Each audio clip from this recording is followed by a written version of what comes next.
اگر قیامت کا کانسیپٹ نہ ہوتا، دنیا میں سارے لوگ غلط کام کرتے ہیں، چوری کرتے ہیں، شراب پیتے ہیں، زنا کرتے جاتے ہیں، ان کو گناہ کی کوئی سزا نہیں ملتی۔ ابھی میں ایک انٹرویو سن رہا تھا، ہمارے اتر پردیش کے ایک پولیٹیشین ہے، سماج وادی پارٹی کے ہے، راج کمار بھاٹی، انہوں نے ایک بیان دیا کسی انٹرویو میں، انہوں نے کہا کہ مجھے قرآن کی یہ بات سمجھ میں نہیں آتی کہ برے عمل کرنے والوں کو جہنم کی آگ میں ڈالا جائے گا اور جلایا جائے گا اور بار بار ان کی چمڑی جلائی جائے گی اور ان کو تکلیف دی جائے گی۔ بولے مجھے قرآن کی یہ بات مجھے نہیں لگتی۔ میرے بھائیوں، آج بہت سارے لوگوں کو قرآن کی یہ باتیں صحیح لگتی ہے، ان کو سمجھ میں نہیں آتی، لیکن آپ ایک بات یاد رکھیے، یہ کانسیپٹ کہ اسلام نے جو ہمیں یہ کانسیپٹ دیا ہے کہ قیامت آئے گی، یہ اللہ تعالیٰ کے جسٹس اور انصاف کے لیے ضروری ہے کہ قیامت آئے۔ اگر قیامت کا کانسیپٹ نہ ہوتا، دنیا میں بہت سارے لوگ غلط کام کرتے ہیں، چوری کرتے ہیں، شراب پیتے ہیں، زنا کرتے ہیں، مر جاتے ہیں، ان کو ان کے گناہ کی کوئی سزا نہیں ملتی۔ بہت سچے لوگ، ایماندار لوگ، بہت اچھے لوگ دنیا سے مر جاتے ہیں، ان کی نیکی کا کوئی پھل ان کو نہیں ملتا۔ اگر ہم یہ مانتے ہیں کہ اللہ تبارک و تعالیٰ جسٹس کرنے والا ہے، نیائے کرنے والا ہے، انصاف کرنے والا ہے، تو ہمیں یہ ماننا پڑے گا کہ ایک دن حساب بھی اللہ تعالیٰ لے گا، ایک دن قیامت بھی قائم ہوگی۔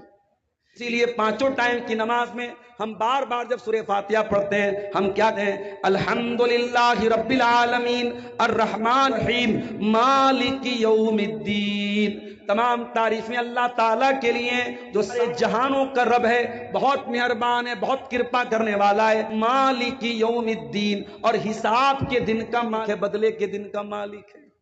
جب تک آپ یہ نہیں مانے، لا الہ الا اللہ پڑھنے کا کوئی مطلب نہیں ہے میرے پیارے ساتھ۔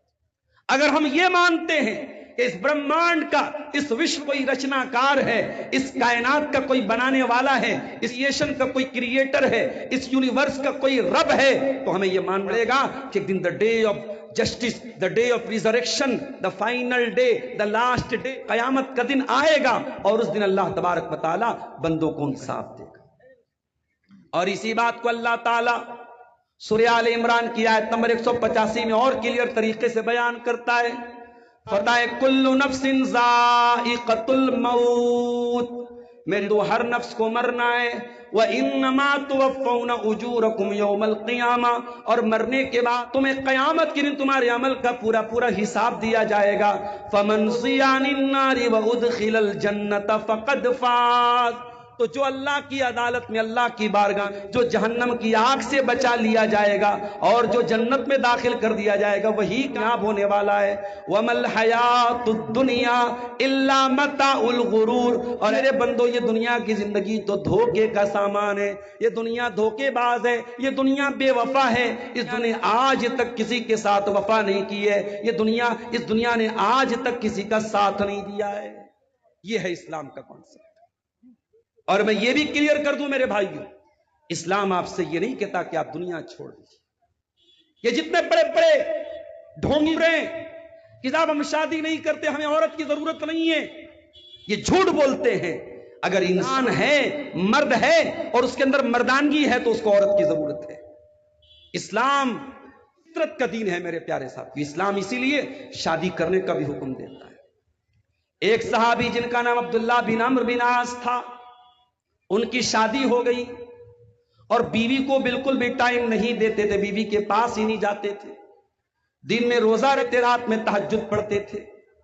بیوی پریشان ہو گئی اور بیوی نے اپنے سسر سے کہہ دیا کہ آپ کے بیٹے کو مجھ سے کوئی مطلب ہی نہیں ہے۔ سسر کون تھے؟ عمرو بن عاص رضی اللہ تعالیٰ عنہ تھے۔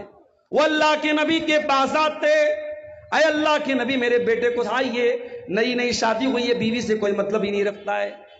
اللہ کے نبی نے بلایا، اے عبداللہ الم اخبرنک تصوم النہار وتقوم اللیل، مجھے پتا چلا ہے کہ تم دن میں روزہ رکھتے ہو، رات میں تہجد پڑھتے ہو۔ اے اللہ کے نبی بالکل صحیح پتا چلا ہے۔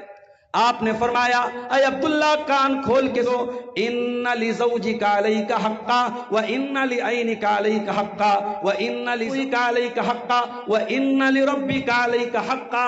اے عبداللہ تیری بیوی کا بھی تیرے اوپر حق ہے، تیرے شریر کا بھی تیرے اوپر حق ہے، تیرے مہمان کا بھی تیرے اوپر حق ہے، اور تیرے کا بھی تیرے اوپر حق ہے۔ تو بیوی کو اس کا حق دے، تو جسم کو اس کا حق دے، تو مہمان کو اس کا حق دے، اور تو اللہ تعالیٰ کو اس کا حق۔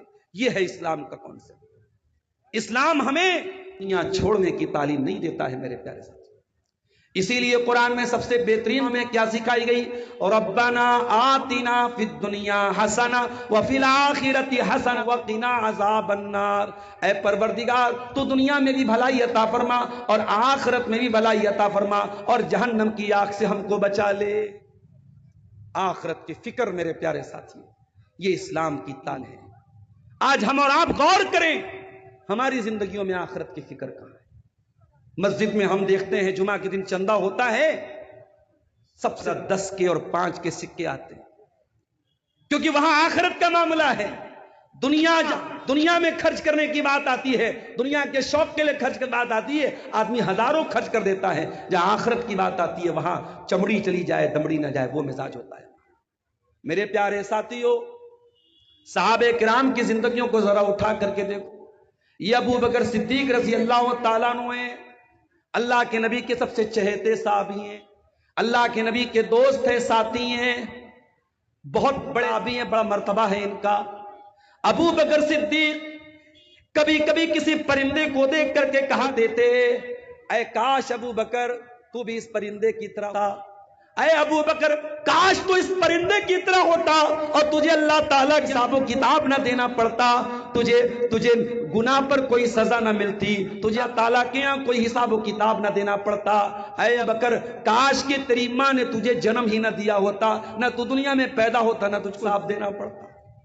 یہ ابو بکر صدیق بول رہے ہیں، یہ ان کا جملہ ہے جو نبی کی زبان سے بار بار جنتی ہونے کی بشارت سن رہے ہیں، جو ان کا جملہ ہے، کہہ رہے ہیں کہ کاش ایمان نے تجھ کو جنم ہی نہ دیا۔